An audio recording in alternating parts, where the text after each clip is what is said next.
Welcome to Assessed Bushcraft and Survival. I'm Bushcraft, and today I'm going to be talking to you about prepping and how you can get that to fit into your life.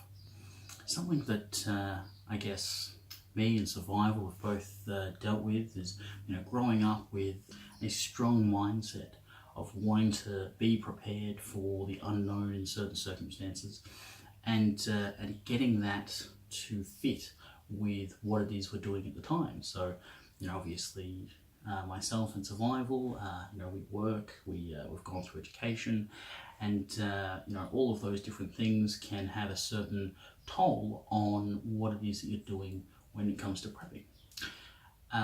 One of the things that I guess we always kept in mind when moving forward with our prepping was basically just the idea of being consistent.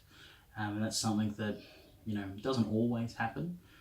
Sometimes you'll set certain goals and you might miss them by a little bit. If you've got a certain goal to establish a particular cache, or a certain goal to achieve a certain number of litres of water or cans of food, or to acquire particular items that might be specific to what it is that you're preparing for in particular. Number one, obviously we've talked about this before, but finances can be an issue. Some of the things that you're going for, if you're going for, say, gas masks, if you're going for off-the-shelf solutions to some of those larger scenarios, then those items can be a little bit more costly. And jumping straight into those things, depending on where you're coming from in your area of life, may be a little bit more difficult than others. But being consistent, whether that's consistently putting away a certain allotment of money so you can afford these things when it comes time, or whenever you go down to the shops, like we've talked about before, the extra can principle, getting that extra couple of bottles of water, or getting that extra slab of water, or whatever it is to add to your cache, or going through and making that time, if it's once a month or once a year or whatever it is, if it's making sure that you're performing your plan. Maybe you do a once annual family trip that adheres to your bug out plan, and maybe it's once a month you might sit down and review that plan, or maybe even once a week you might take stock of certain things. Again, each of these, this is sort of an overview, but each of these is going to be tailored differently to your situation. But yeah, definitely that idea of consistency. Number one, making the idea, the goal, the target, and then breaking that down into sort of achievable chunks, and then going through life and just whatever it is that you can adhere to, making sure to the best of your ability that happens. Now, of course, there are going to be situations, let's just say, for example, you lose your job. You lose your job, therefore you don't have that income. Because you don't have that income, you can't afford to purchase extra supplies. It may even be the case that you can't afford your initial supplies, and so you actually start to eat into your cache. That's fine. I mean, at the end of the day, that's exactly what it's there for. You've gone out of your way to produce something so that if for whatever reason you're unable to work, you've lost your job, or you've become ill, especially if it's a shorter period of time, then you can fall back on that. You don't have to worry so much. I guess something else that I wanted to touch on, especially for students that are either living in shared accommodation, or maybe living at home, so you don't have the ability to augment and change your living environment to really suit your prepping needs. I think that comes down to, again, being able to have your goal, break it down into manageable chunks, but also looking at how your goal relates to your situation. If you're currently in a share house with, say 3 or 4 other people, whatever it might be, you may only have your room in the house, or you're living in a 1-bedroom apartment in, say, Manhattan or something like that. Your ability to store 1,000 litres of water, or 10,000 litres of water, or whatever it is definitely going to be diminished over somebody who has a large property out in the out in sort of the countryside, or on the outer edge of a city. Just that should make a lot of sense to you. But if you had in your mind, you're living in that shared house or that single apartment situation, and you had in your mind some kind of goal that was unrealistic to your situation, I guess it's a case of trying to meter and manage your expectations on yourself. Because if you go through and you're thinking to yourself, I really want to get, 10,000 litres of water, but, for me to do that, I have to, I don't know, sleep on the floor or something. Maybe that is not a managed expectation.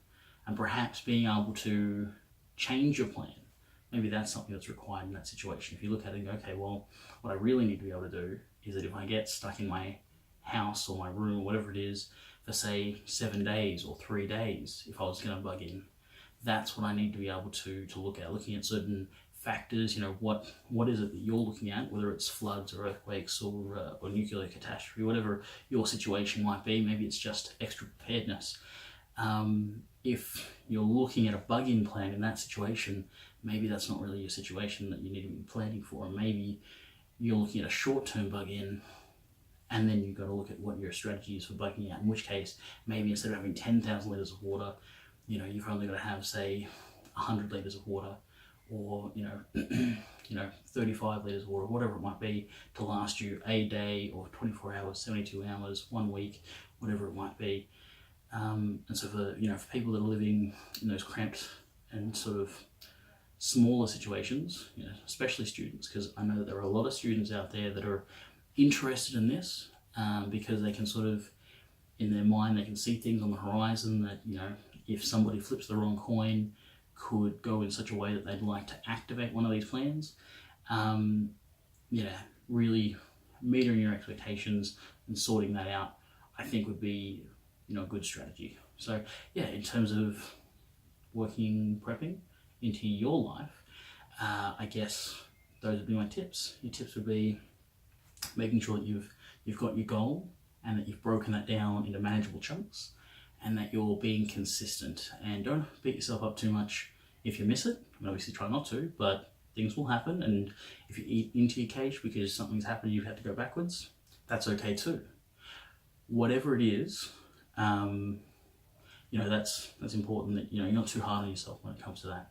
And then moreover from that, making sure that your living situation and also the thing that you're trying to prepare for, all of that works into where it is in terms of your living situation and your financial situation.